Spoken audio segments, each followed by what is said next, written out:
네, 4월의 첫 거래일 그리고 미국장 기준으로는 3월의 마지막 거래일 어떻게 마감했는지 빅테크 기업 상황 점검하고 본격적으로 출발해 보겠습니다.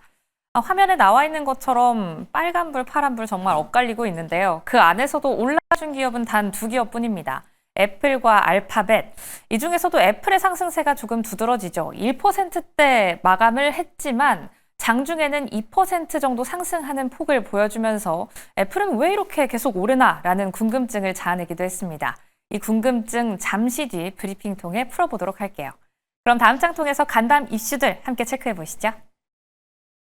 네, 간밤 4가지 이슈 있었습니다. 먼저 어제 우리 대담에서 다뤘던 중국의 PMI가 나왔습니다. 제조업 PMI 1년만 최고치 보였다는 부분 잠시 뒤에 체크해 보도록 하겠고요. 그리고 트럼프 대통령이 상호 관세라는 기조가 보편 관세로 바뀌고 있다라는 부분도 체크를 해보도록 하겠습니다. 이렇게 관세에 대한 우려가 시장을 누르고 있는 가운데 골드만삭스는 올해 S&P 500의 전망치를 또다시 하향 조정했다라는 점도 들려왔으니까 이 부분도 체크해 보도록 하겠고요. 앞서 말씀드린 것처럼 브리핑에서는 애플에 대한 이 호재성과 악재성 이슈 함께 다뤄보도록 하겠습니다. 그럼 하나씩 구체적으로 들어가 보시죠. 중국의 제조업 구매관리자 지수가 2달 연속 경기 확장 국면을 이어갔습니다. 31일 중국 국가통계국은 3월 제조업 PMI가 전월 대비 0.3포인트 상승한 50.5로 집계됐다고 밝혔습니다. 중국의 제조업 PMI는 당국이 강력한 경기 부양 의지를 보인 작년 10월 확장 국면으로 돌아선 이후 3달 연속 50 이상을 유지하다가 지난 1월 49.1로 하락했습니다. 춘제 이후 공장 가동이 재개되면서 2월 50.2로 다시 확장 국면으로 돌아섰습니다.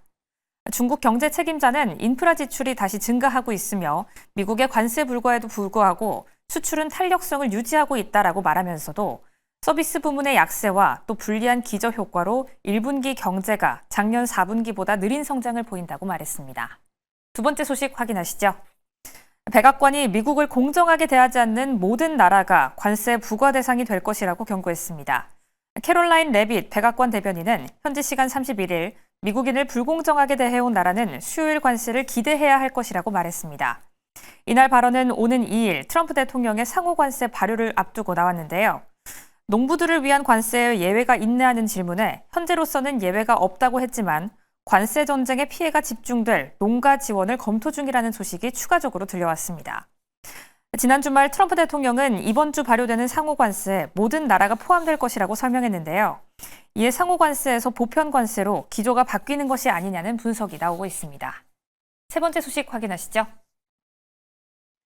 골드만삭스는 올해 S&P 500 지수 전망을 다시 하향 조정하면서 월가 주요 기관 중 가장 낮은 목표치를 제시했습니다. 현지 시간 31일 CNBC에 따르면 골드만삭스는 S&P 500 연말 목표치를 기존 6,200에서 5,700으로 낮춰 잡았습니다. 이는 28일 종가 대비 2.1% 높은 수준이지만 올해 초 지수보다는 낮은 수준인데요. 이번 하향 조정은 월가 주요 기관들 가운데 가장 낮은 전망치인 것으로 나타났습니다. 코스틴 전략 책임자는 이번 조정은 경제 성장 전망 악화, 불확실성 증가, 경기 침체 가능성 상승으로 인한 실적 성장 및 밸류에이션 하향 조정을 반영한 것이라고 밝혔습니다. 네, 이제 다음 장 넘어가서 애플의 주요 소식 함께 확인해 보시죠. 네, 간밤에는 애플을 둘러싸고 정말 악재성 그리고 호재성 이슈가 엇갈려서 나타났습니다. 앞서 한 판에서 보셨던 것처럼 애플 자체는 1%대 상승하면서 마감을 했지만 이 핀비즈맵은 오늘 장중 4시 40분 기준의 핀비즈맵인데요. 전반적으로 살펴봤을 때 M7 기업들 가운데서도 애플만 초록불을 켜내고 있는 모습 확인하실 수가 있습니다. 장중에는 2%대 상승폭을 보여주기도 했네요. 그럼 어떤 이슈가 들려왔길래 애플은 상승을 했던 걸까요? 말씀드린 것처럼 두 가지 이슈가 들려왔지만 역시나 오늘 상승에 조금 더 힘을 보태지 않았을까 싶은 호재성 이슈부터 체크해 보도록 하겠습니다. 지난 1월에서 2월 사이였나요? 애플의 iOS 18.4 버전의 베타가 출시됐었죠. 이 베타 버전 출시 이후 오늘부터는 정식적으로 iOS 소프트웨어가 업데이트됩니다. 이제부터 애플 인텔리전스가 업데이트되면서 한국어부터 프랑스어 그리고 중국어까지의 모든 언어를 지원하게 되는데요. 여기에 더해서 내가 멀리 떨어져 있어도 내 핸드폰을 찾을 수 있는 나의 위치 서비스도 본격적으로 출시하게 됩니다.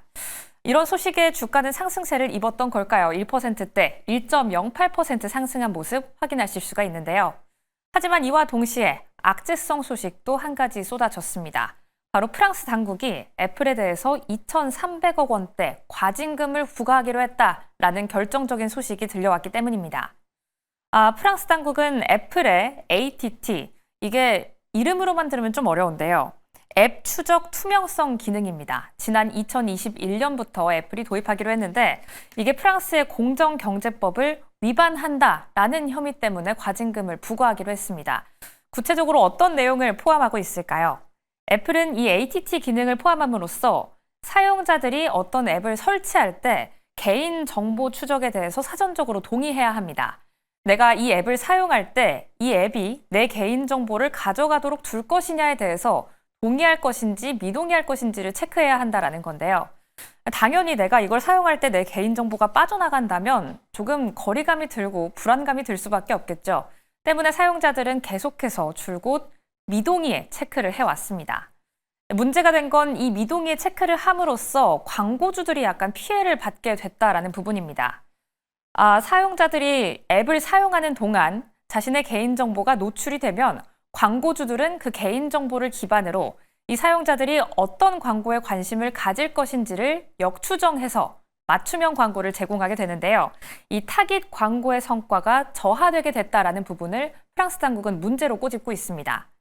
이렇게 큰 악재성 이슈가 들려왔음에도 불구하고 오늘 애플은 상승하면서 마감을 해줬네요. 하지만 애플 인텔리전스 업데이트 소식에 상승을 했다라고 보면 내년이 조금 더 중요한 해가 될지도 모릅니다.